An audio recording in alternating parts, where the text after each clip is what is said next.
হয়েছিল। এবং পরবর্তীকালে যে কথাটা বলে হেনা সাহেবের কথা যেটা বললেন, আমাকে নেত্রী শুধু একটা কথা বললো যে যা করার আমি করতেছি, হেনা আমাদের কোঅর্ডিনেট করতেছি, এইটুকু জানি আমি।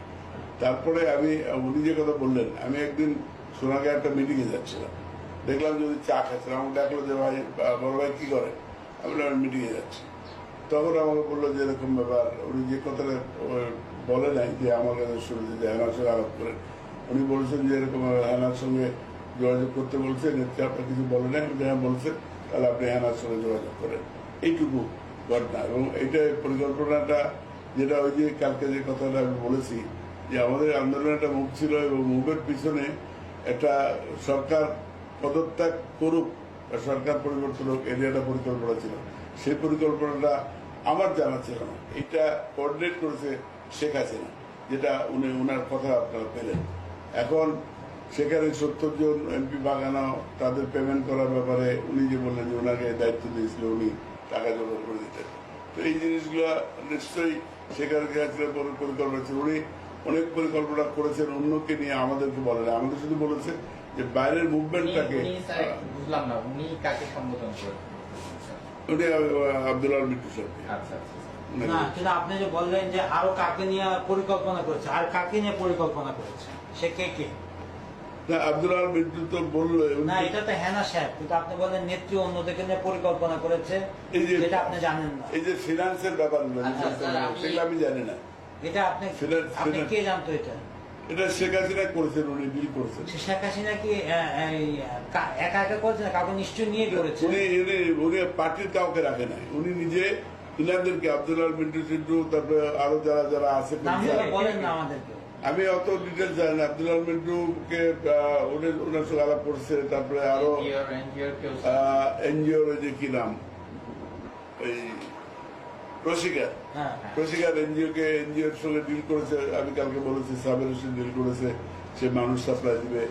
এবং এই জিনিসগুলো শেখ হাসিনা নামগুলো আমি জিজ্ঞেস করছি আপনাকে, স্পষ্ট করে বলেন। সব নাম তো আমার জানা নাই, কটা জানেন সেটা বলেন। আমি এই যে বললাম যে আমরাই বলে দিলাম আপনাকে, আমি কিন্তু ইয়ের কথা, প্রশিকার কথা আমি বলেছি, আমি বলেছি প্রশিকার কথা। তারপর সাবির হোসেন এটা ডিল করেছে। আচ্ছা, তারপর এবং এটা নিয়ে হানিফদের সঙ্গে এটা নিয়ে ভুল বুঝাবুঝি হয়েছে যে পার্টিকে বাদ দিয়ে প্রশিকাকে নিয়ে মুভমেন্টে এভাবে ফাইনাল কালমিনেশনে যাওয়ার পরিকল্পনা, এটা ঠিক আছে সাবির হোসেন করুক। এটা নিয়ে সাবিরের সঙ্গে আপনার হানিফের এটা নিয়ে, মেয়র হানিফের এটা নিয়ে দ্বন্দ্ব হয়েছে। মেয়র হানিফের সে তো পার্টির প্রেসিডেন্ট। আর কে ছিল? আর ছিল যারা আর্থিক যে সহযোগিতা করতো আর কি, যে আর্থিক সহযোগিতা ওনাকে করতে পারেন, আব্দুল্লাহ আল মিন্টু করতো। তারপরে আপনার ওই যে হারুন সাহেব করতো, তারপরে আব্দুল্লাহ হারুন ফিনান্সিয়াল হেল্প গুলো করতে থাকে। তারপরে সালমান করতো, সালমান রহমান। তারপরে লোটাস কামাল করতো, এরা করতো, এরাই কোঅর্ডিনেট করে নিয়ে আসতো। নিয়ে শেখ হাসিনার কাছে এই ফান্ড গুলো দিত। শেখ হাসিনা এই ফান্ড গুলো, যেটা উনিও বললেন, কনফার্ম করলেন যে শেখ হাসিনা এটা নিজেই খরচ করতো, এবং এখানে জোগাড় করে দেওয়ার দায়িত্ব তাদের, আর খরচ করতে উনি। স্যার, এখানে কি যমুনা গ্রুপের চেয়ারম্যান বাবুল সাহেব কি ছিল স্যার? বাবুল এই অর্গানাইজ করার মধ্যে ছিল বলে আমার মনে হয়। বাবুলের এলডিবিতে পরে আসলো। এলডিবিতে সে অ্যাকচুয়ালি বাবুল নবাবগঞ্জে নমিনেশন চেয়েছিল।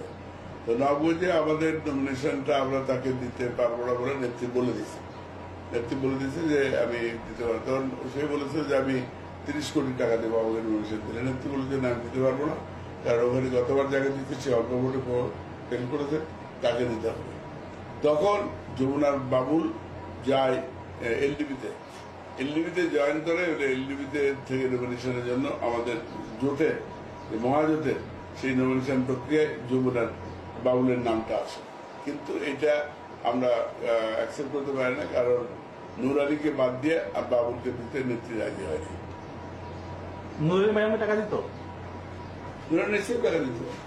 স্যার, একটু আমি আসার আগে বোধহয় আপনি স্যারের সাথে কথা বলতেছিলেন এটা ব্যাপারে, যে এই জিনিসগুলো মানে এই যে প্রশিকার লোকজনকে ঢাকায় মুভ করা, এমপিদেরকে ম্যানেজ করা, এটা আপনার না, মানে আপনি এটা লোকজনকে এঙ্গেজ করেন নাই, না you are engage by your leader, জি। মানে শেখ হাসিনা কর্তৃক। জি। আচ্ছা স্যার, আমি আরেকটা জিনিস জানতে চাচ্ছি স্যার, ওই আপনি বলতেছিলেন যে ওই এই যে নীল নকশার বাজেটের অর্থের যোগানে কি শিকদার হসপিটালের কেউ ছিল, সম্পৃক্ত ছিল? সিদ্ধার হসপিটালের যে মালিক, জি স্যার, উনিও ফিনান্স করতো। উনিও ফিনান্স, জি, ফিনান্স করতো শিকদার সাহেব না, সিদ্ধার সাহেব। জয়নুল হক শিকদার। আচ্ছা, এই যে আপনি বললেন এত যে ফাইন্যান্স করতো, এগুলা হিসাব কার কাছে আছে? হিসাব উনি এগুলো হিসাব কাউকে দিত না, আমরা জানি না। উনি নিজে খরচ করতেন, নিজে নিতেন, নিজে ডিস্ট্রিবিউট করতেন। তা আপনি ওনাকে বলেন নাই যে নেত্রী, এটা তো একটা অপরাধ, সরকার যে কোনো একটা অর্থের একটা অ্যাকাউন্টেবিলিটি থাকা উচিত, অ্যাকাউন্টেবিলিটি না থাকলে সেখানে দুর্নীতি আসতে পারে, স্বচ্ছতার একটা সমস্যা হতে পারে। আমরা তাকে এইটুকু বলেছি যে যেটাই যে টাকাটা আসছে, এটা এগুলো কোথার থেকে আসছে এটা আমাদের একটু জানলে ভালো হয়। উনি বললেন যে এটা আপনাদের জানা দরকার নেই। উনি পরিষ্কার বলতেন এটা আপনাদের জানা দরকার নেই, দল আমি চালাই, আমাকে চালাতে হবে। এই টাকা তো উনি, আমরা শুনেছি যে আমেরিকাও অনেক পাচার করেছে, এই ব্যাপারে আপনার মন্তব্য কি? আমি যারা করতে পারে, মানুষের প্রয়োজনে মানুষ করতে পারে, এটা আমি জানি না। যদি জানি না আমি কনফার্ম তো বলতে পারবো না। আচ্ছা স্যার, ওনার ছেলে শুনেছি খুব বড় একটা বিজনেসম্যান, আচ্ছা, ওই নেত্রীর ছেলে। জয় জয়। হ্যাঁ, জয়। এটা কিভাবে উনি এত বড় একটা বিজনেসম্যান হইলো, কিংবা এটা সম্পর্কে স্যার আপনার ধারণা? জয় বিজনেসম্যান কিনা আমরা জয় জানি, জয় একটা কম্পিউটার ফার্মে চাকরি করে। এটা সে কম্পিউটার ইঞ্জিনিয়ার হিসেবে চাকরি করে এবং ওখানে আপনি বোধহয় বিদেশি পত্র পত্রিকাও দেখেছেন স্যার? হ্যাঁ দেখছি। হ্যাঁ, তো জানতে এবং জয় এই লোকাল ওখানকার যে আওয়ামী লীগের লিডারশিপ যারা আছে তাদের সঙ্গে মিলে দলের পক্ষে বিভিন্ন জায়গায় লবি করত এবং এখান থেকে যদি কোনো ডেপুটেশন যেত ওই ওয়াশিংটনে কথা বলার জন্য, সেই টিমে জয় অন্তর্ভুক্ত হতো। সে যেত। এইভাবে তার ইম্পর্টেন্স দেওয়া হয়েছিল এবং পরবর্তীকালে জয় অ্যাকচুয়ালি ইনিশিয়ালি পলিটিক্সে কোনো ইনভলভমেন্ট ছিল না। এই লাস্টে যখন উনি ও আসলো ঢাকায় তার ভাই বিয়ে করার পরে, তখন তাকে এটা যে রিসিপশনটা ছিল, এই রিসিপশনের মাধ্যমে তাকে পলিটিক্যালি অ্যাম্বিশিয়াস করে ফেলা হলো এবং তখন তাকে নিয়ে বিভিন্ন জায়গায় ঘোরা শুরু হলো। অর্গানাইজেশনগুলো তাকে নিয়ে সভা সমাবেশ করলো। তারপরে নেত্রী ঠিক করলো যে ঠিক আছে, তার বাবার যে কনস্টিটিউয়েন্সি রংপুরে, সেখানে পীরগঞ্জে, সেখানে সে গ্রাজুয়ালি নিজে ডুন্ডাবঞ্জন ওখানে যে মিটিং করেছে, পাবলিক গ্যাদারিংয়ে অ্যাড্রেস করেছে এবং ধীরে ধীরে তাকে নেত্রী আইডিয়া ছিল আগামী ইলেকশনে তাকে যদি নিয়ে এসে ওইখান থেকে পার্লামেন্টারি ইলেকশন করানো বা উনি করে পরবর্তীকালে বাই ইলেকশনে উনাকে করানো। ইট ওয়াজ হার প্ল্যান এবং সেভাবে তাকে পার্টিতে ইনভলভ করার চেষ্টা করা হয়েছে। তা ঠিক আছে স্যার, আমি টাকার উৎসটা মানে যে এটা আমার ক্লিয়ার হলো না স্যার। তার সাথে বললাম টাকা এইভাবে উনি মানে দেশের বাইরে যে ইয়া করে হ্যাঁ। ডোনেশন নিয়ে হুম, যে টাকাটা হয়েছে, ওইটার মাধ্যমে এত টাকার মালিক হয়েছে। So sir, this money is I think the property of Awami League, property of- personal কোনো প্রপার্টি হওয়ার কথা না, তাই না স্যার? জি, আচ্ছা, এটা But- প্রপার্টি বাবু বাট হওয়া উচিত। স্যার, উনি একটা অ্যাওয়ার্ডও পেয়েছেন বোধহয় স্যার, আপনি জানেন বোধহয়? হ্যাঁ স্যার। সিআইবি জি স্যার। তাই হ্যাঁ, সিআইবি কবে হলো? ঠিক আছে। ব্যাপারে দেখেছি আমরা। আচ্ছা, আমি বিদেশি পত্রিকা দেখেছি। যেটা হোক স্যার, আই থিঙ্ক যেটা যে সত্যি যদি সে এত টাকার মালিক হয়ে থাকে, ঠিক আছে, that money is for the Bangladesh Awami League. আর সেটা যদি সেই টাকা It should not count personal ওইখানে যে account. টাকা উঠছে সেই টাকাটা যদি উঠে থাকে বা সেই টাকাটা যদি থাকে সেটা তার মালিকানা এই দেওয়া যে স্যার উচিত। আপনি বললেন, তারপর ওই যে আরেকজন কে জানি আসলো, মিন্টু সাহেব, ঠিক আছে, আপনার সাথে বসে বললেন যে উনি আপনার স্যার ওই যে টাকা পয়সা দিয়েছেন বিভিন্ন সময়, এটার কোনো চেক এন্ড ব্যালেন্স ছিল না। না, প্লাস এই যে আপনি যেটা বললেন দেশের বাইরে অনেক ডোনেশন উঠে, ওইটারও কোনো চেক এন্ড ব্যালেন্স থাকে না। থাকে না। এটা সম্পর্কে আপনার কি হওয়া উচিত মনে হয়? অ্যাকাউন্টেবিলিটি থাকা উচিত। দলের নামে যদি টাকা আসে সেটা অ্যাকাউন্টেবিলিটি থাকা উচিত। দলের নামে টাকা তুলবো আর নিজে ব্যক্তির নামে ব্যবহার করবো, এটা নীতি বিরুদ্ধ বলে আমি ব্যক্তিগতভাবে মনে করি। আচ্ছা স্যার, 30 এপ্রিলের মাঝে সরকার পতন কিংবা দেশ অচল, ঠিক আছে স্যার? আমি কিন্তু এতদিন সোফার আমার একটা ধারণা ছিল যে যে স্যার আপনি একটা মুখ ফসকে বোধহয় একটা কথা বলে ফেলেছেন, ঠিক আছে? যেটাই হোক, আমাদের কাছে এখন অনেক যথেষ্ট, আপনি একজনের মুখ থেকে শুনলেনই স্যার, এরকম অনেকেই আছে লিখিত ভাবে বিভিন্ন করেছে স্যার। এখন কথা হলো স্যার, আপনার ওইখানে দায়িত্বটা কি ছিল? আমার দায়িত্বটা ছিল to organise the party, to mobilise movement, এটাই আমার দায়িত্ব ছিল। আচ্ছা আর ফিনান্স বা এই যে এমপি কেনা বেচা করা, এগুলো আমার সঙ্গে কোনো ডিসকাস হয় না, এটা উনি নিজে করেছেন। শেখ হাসিনা নিজে উনি করেছে। শেখ হাসিনা নিজে করেছেন, যেটা আব্দুল্লাহ মিন্টু সাহেব করে গেল, আচ্ছা যে উনি নিজে করেছেন। আচ্ছা স্যার, আরেকটা জিনিস, ওইখানে কার কি দায়িত্ব ছিল এটা আমি একটু জানতে চাচ্ছিলাম স্যার। আপনার দায়িত্বটা তো জানলাম স্যার, আর বাকি কাকে কি দায়িত্বটা দিয়েছে স্যার?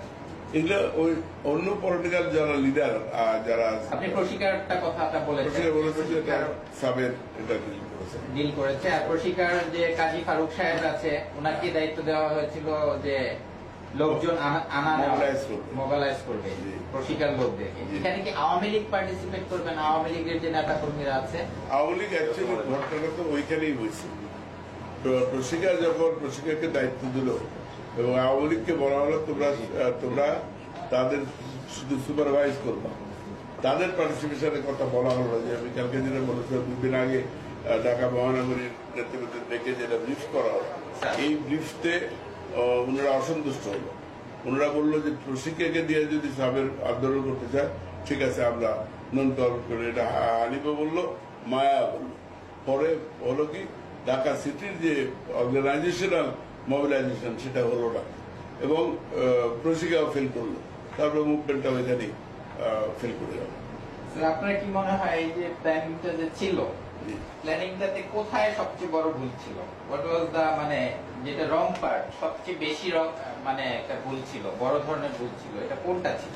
এটা বড় ধরনের একটা ভুল ছিল যে পার্টিকে ইনভলভ না করা আচ্ছা লেটার পার্টে, এটা একটা ভুল ছিল। আর উনি যে কথাগুলো যেটা ওই টাকা দিয়ে এমপি কেনা বেচা করা, এটা আমার মনে হয় যে উনি আরো 2-1জনকে ইনভলভ করলে, পার্লামেন্টে যারা আছে তাদের ইনভলভ করলে জিনিসটা হয়তো কিছু কার্যকর হতো। এককভাবে উনি ডিল করেছেন, এককভাবেই এটা করতে গিয়ে এটার কোঅর্ডিনেশনটা হয়নি। আচ্ছা। এখন স্যার এরকম যে একটু মনে হলো যে অনেককে এখানে বাদ দিয়ে কাজটা করতে চাইছে, হ্যাঁ। কিংবা যে আওয়ামী লীগের যে পলিটিক্যাল লিডার যারা আছে সবাইকে জিনিসটা জানাইতে চায় না। এটার কারণটা কি স্যার, আপনার কি মনে হয়? এটা আমি মনে করি যে এটা জানাতে চায় না। একদিকে হলো যে ওনার ক্রেডিটটা একটা যদি সফল হয় ক্রেডিট হবে, আরটা হলো যে যদি জানায় যদি এটা লিক আউট হয়ে যায় তো আগেই এটা নষ্ট হয়ে যাবে। এই দুটা কারণ হতে পারে। আচ্ছা। হেনা সাহেবের সাথে ইয়াটা কিভাবে হইলো, ডিলিংসটা কিভাবে হইলো, এটা একটু সম্পর্কে যদি স্যার বলেন। এটা বলতে পারবো না। হেনা সাহেবের সঙ্গে নেত্রীর অ্যাকচুয়ালি হেনা আমাদের এক সময় নমিনি ছিল। আচ্ছা তার পরবর্তীকালে সে বিএনপিতে যায়। আচ্ছা বিএনপি যাওয়ার পরে এমপি হওয়ার পরে তারপরে ওই হেনা সাহেবের ওইখানে কিছু অসন্তুষ্টির কারণে হেনা সাহেব এদিক ওদিক চেষ্টা করছিল যাওয়া বা তার অসন্তুষ্টটাকে বহিঃপ্রকাশ ঘটানোর জন্য সে চেষ্টা করছিল। এই সুবাদেই নেত্রীর সঙ্গে তার যোগাযোগ হয় এবং নেত্রীর সঙ্গে যোগাযোগ হয় পার্সোনাল লেভেলে যোগাযোগ করে তখন তার সঙ্গে যে কথাটা বললো আব্দুল্লাহ সেই কথাগুলো তারা কার্যকর করার চেষ্টা করে। এর সঙ্গে থার্ড কোনো ফোর্স বা থার্ড কোনো ব্যক্তি এর সঙ্গে সম্পৃক্ত হলে আমার মনে হয় যে এটাকে আরো বেশি বিস্তৃতভাবে করতে হবে। তাকে না করার কারণে এই এককভাবে ওখানে গিয়ে এটা ব্লক করেছে। আচ্ছা স্যার, এই ইয়া সাহেব যে আছে, সে আব্দুল্লাহ মিন্টু সাহেব বলতেছে যে এখানে মানে সবচেয়ে বেশি অ্যাক্টিভ ছিল স্যার, মানে এখানে কন্ট্রিবিউশন ছিল সবচেয়ে বেশি হচ্ছে স্যার আবু হেনা সাহেবের, আপনার এবং এটা বলতেছিল, হ্যাঁ মেইনলি এই দুইজন। বাট আপনার কি মনে হয় স্যার, মেইন মানে সবচেয়ে বেশি কন্ট্রিবিউশন ছিল এই প্ল্যানটাকে বাস্তবায়ন করার জন্য কার? অ্যাকচুয়ালি লাস্ট মুহূর্তে প্ল্যানটা বাস্তবায়ন করার জন্য আমাকে পলিটিক্যাল সাইড মোবিলাইজেশনের কথা বলা হয়েছে, প্রোগ্রামগুলো বলতে বলা হয়েছে, আমি বলেছি। কিন্তু লাস্ট যেদিন মোবিলাইজেশনের যে কথাটা হলো, সেটা হলো এটাকে আমাকে অ্যাভয়েড করে সাবেরকে দিয়ে আপনার প্রশিকার সঙ্গে আন্ডারস্ট্যান্ডিংটা করা হয়েছে। এটা আমি কি করে জানলাম, যখন এই যে এই লাস্ট এই যে জুন ফেব্রুয়ারিতে জানুয়ারি যে ইলেকশনের আগে এয়ারটেল গভর্নমেন্ট এজেন্সি যেটা আন্দোলন হচ্ছিল, এই সময় একদিন আমাদের এই ফারুক সাহেব আমার কাছে আসে, উনি বলেন যে আমি আপনাদের এই আন্দোলনে আমি অংশীদার থাকতে চাই। আমি বলেছিলাম যে আপনি অংশীদার, আপনি তো একবার ফ্লোট করাইছেন, আবার কি আবার সেভাবে ফ্লোট করাবেন নাকি? তো বলে আপনার সঙ্গে তো আমার আলাপ হয় না। আমি যে আপনার সঙ্গে আমার সঙ্গে আলাপ না হয় আমাদের দলের লোকের সঙ্গে আপনার আলাপ হয়েছে এবং আপনি ফ্লোট করেছেন। এটা এই সে তো বলেছে আপনার সাথে আলাপ হয় না, তখন আপনি জিজ্ঞেস করেন নাই যে আপনার কার সাথে আলাপ হয়েছে? আমি তো জানি আলাপ হয়েছে সাবেরের সঙ্গে, আমি সেটা বলেছি তাকে যে সাবেরের সঙ্গে তো আপনি আলাপ করে এটা করেছেন, আমাদেরকে অ্যাভয়েড করে, সে তো ফ্লপ করেছেন। আবার কি ওরকম কথা বলে আপনার সেই বিষয়টা আপনি এমনি আন্দোলনের শরীর করতে চাচ্ছেন, আন্দোলনের শরীর করেন, কিন্তু আপনার উপর ডিপেন্ডেন্ট হয়ে কোনো প্রোগ্রাম কর্মসূচি আমরা নেব। আচ্ছা, এই যে বিএনপি কিছু স্যার এমপি যারা একটু ক্ষুব্ধ ছিল বিএনপির প্রতি কিংবা তারেক সাহেবের প্রতি কিংবা খালেদা জিয়ার প্রতি, তারাই মেনলি শেখ হাসিনা তথা আপনাদের সারিয়া ছিল, টার্গেট ছিল। এখন এরা কেন ক্ষুব্ধ ছিল আপনার কি মনে হয় স্যার? আব্দুল আওয়াল মিন্টু সাহেব একটা কথা বলেছে, যেরকম যে তারেক জিয়া সাহেবকে খালেদা জিয়া উনি একটা ব্যাপক ক্ষমতা দিয়ে দিয়েছিলেন, যার ফলে সে দরাগে সরাগেন করা শুরু করছিল, সিনিয়রিটি জুনিয়রিটি কোনো কিছু মানত না। হ্যাঁ, যার ফলে যে টেন্সটা চলে আসছিল এতদিন, যে আমাদের রাজনৈতিক নেতারা দেখা যেত বিভিন্ন সময় দুর্নীতি করতো, এটা সেটা করতো, হ্যাঁ, কিংবা কিছু ফেসিলিটি নিতে চাইতো, ওইখানে যা দেখা যেত যে তারেক জিয়া সাহেব কিংবা মামুন সাহেব যা ভাগ বসাইতো, এগুলো পারে নাই কারণে কি তারা ক্ষুব্ধ হয়ে আপনাদের সাথে মানে তাল মিলাইতে? তারা অ্যাকচুয়ালি আবার আমি যেটা মনে করি, তারা নেগলেক্টেড ফিল করেছে। যারা এখানে হেনা সাহেব তিনি এনবিআর এর মেম্বার ছিলেন, কাস্টমসের এনবিআর এর মেম্বার ছিলেন এবং বড় অফিসার ছিলেন। তো তার তৈরি স্বভাবতভাবে উনি আশা করেছিলেন যে তাকে একটা কোনো মিনিস্ট্রিয়াল দায়িত্ব দেওয়া হবে, কিন্তু সেটার থেকে সে বঞ্চিত হয়েছে। এই ক্ষোভটা তার ছিল এবং এই ক্ষোভের সঙ্গে আরো অনেকে হয়তো তার সঙ্গে সেই তার বিক্ষুব্ধ ছিল বিএনপির বহু এমপি, যারা পার্সোনাল লেভেলে আমাদের সঙ্গে কথা বলতে বাড়িতে কথা মূল্য হয় না, কিন্তু পার্টি ছেড়ে আসার মতো এরকম কথা তারা কোনোদিন আমাদের কাছে বলে না।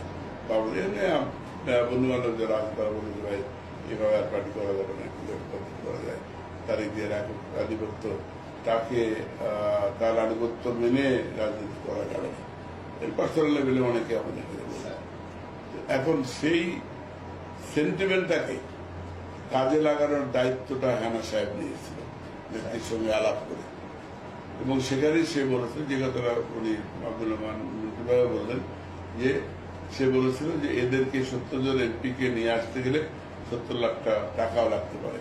নেত্রী সেটা বলেছে, ঠিক আছে আমি টাকা দেব, আমি দেব, এবং সেই টাকাটার জোগাড় করার জন্য আব্দুল্লাহ আল মিন্টুদের সহযোগিতা চেয়েছিলেন। আচ্ছা স্যার, আরেকটা জিনিস, যেরকম আব্দুল আওয়াল মিন্টু সাহেব সে কিছু জিনিস স্বীকার করে নিয়েছে, হ্যাঁ, এখন স্যার আমি আপনার কাছ থেকে একটু জানতে চাচ্ছি যে আব্দুল আওয়াল মিন্টু সাহেব তার সহযোগী নূর আলীকে নিয়ে রাশিয়া থেকে যে MiG-29 কি বিমান কিনলো, যে হ্যাঁ, তারপর দক্ষিণ কোরিয়া হতে যে ফ্রিগেটটা কিনলো, ওইখানে অনেক আর্থিক দুর্নীতি হয়েছে, এটা সম্পর্কে কি স্যার কিছু বলবেন আমাদেরকে? আর্থিক দুর্নীতি হয়েছে আমরা শুনেছি, মামলাও আছে, এটা মামলা হয়েছে, মামলা পেন্ডিং আছে, আমরা শুনেছি যে এখানে কিছু আর্থিক অনিয়ম হয়েছে, এটা আমরা নেত্রী জিজ্ঞাসা করছি। উনি বললেন যে না, আমি আর্থিক দুর্নীতি বড় আমি সেভ করেছি, আমি নেগোসিয়েশনে অনেক দাম কমে নিয়ে এসেছি, সেই সেভ করেছি, এটা উনি আমাদের বলেছিলেন যে নেগোসিয়েশনে যে দামে ছিল টেন্ডারটা টেন্ডার নেগোসিয়েশনে আমি দাম কমাইছি, এটা উনি আমাদের বলেছিলেন। এবং এই কেনার বেচার মধ্যে সঙ্গে ব্যবসায়ী এই সম্পর্কে ইন্দুর আলী, আব্দুল আলমিন্টু এরা জড়িত ছিল। আমাদের এগুলোর ব্যাপারে তো আমাদের সঙ্গে কোনো আলাপ আলোচনা করে রাষ্ট্রীয়ভাবে এই জিনিসগুলো প্রাইম মিনিস্টার কায়গাল উনি করেছে, সেখানে এরা টেন্ডার দিচ্ছে, এরা নেগোসিয়েট করেছে, তাদের সঙ্গে তার সেই ডিলগুলো হয়েছে। এতে আমাদের কোনো সময় সম্পৃক্ত করেনি। আর স্যার আপনি আমার যেটা মনে হয় যে মিঠু সাহেব যেটাই বলবো যে স্যার যে এই যে সরকার পতনের যে নীল নকশাটা ছিল স্যার, এখানে 3টা গ্রুপ ছিল। 3টা গ্রুপের প্রধান ছিল আমার জানা মতে আব্দুল আওয়াল মিন্টু, সে যেটাই বলুক আমার ধারণা যেটা। আর কয়েক যেরকম এটিওর লোক ছিল যে কাজী ফারুক সাহেব, তারপর আরেকজন সাবেক সভাপতি ছিল এফবিসিসিআই এর ইউসুফ আব্দুল্লাহ হারুন। এখন আমার ধারণা হইল যে এই যে 3টা গ্রুপ ছিল স্যার, এই গ্রুপের প্রধান ছিল আব্দুল আওয়াল মিন্টু। আপনার এই সম্পর্কে স্যার আব্দুল আলমিন্টু একটা ডিসস্যাটিসফ্যাকশন ছিল, তারা মেয়রের নমিনেশন দিতে চেয়ে তাকে দেয় সে প্রিপারেশন নেওয়ার পরে তাকে ডিপ্রাক্ট করা হয়েছে, এটা তার একটা বিক্ষোভ ছিল। হয়তো সেই বিক্ষোভটাকেও সে ইউটিলাইজ করার চেষ্টা করেছে এই সুযোগে, থাকতে পারে। মানে আমার ধারণা হলো সেই হচ্ছে সে যদি অন্য কারো কথা বলেছে, ঠিক আছে, আমার ধারণা হলো সে বলছে আমি ছিলাম এই ইয়েতে, আমি ছিলাম, এটা সে মেনে নিচ্ছে, কোনো সন্দেহ নাই। বাট আমার ধারণা হচ্ছে এই 3টা গ্রুপের প্রধানই ছিল সে। থাকতে পারে, টাকা পয়সা তো লাগবে, তার সেই টাকা পয়সা জোগাড়ের সেই মানে টাকা পয়সা সবকিছু অর্গানাইজ করতো। এই যে এই ইয়াটা প্ল্যানিংটা সাকসেসফুল করার জন্য কেমন টাকার ইয়া করা হয়েছিল স্যার? আমি যেটা বললাম যে আমি এই লেভেলটা আমার সঙ্গে এখন আলাপ হয়নি। আমাকে সাবেক সাহেব এটার সাথে ইয়া ছিল, সাবেক সাহেব ছিল, নির্দিষ্ট ছিল, তারা জানে। কিন্তু আমাকে এর মধ্যে আমাকে শুধু ফিল্ডে আমার শুধু এই কথাগুলো ছেড়ে দেওয়া বা মবিলাইজ করা বা পলিটিক্যাল মুভমেন্টের ডাক দেওয়া, এইগুলো আমার দায়িত্ব ছিল। যেভাবে উনি বলতেন যে এটা এইভাবে বলেন, এইভাবে বলেন, এইভাবে বলেন, সেভাবে আমরা বলতাম। আমি পানি খেতে পারি? হ্যাঁ স্যার, আমি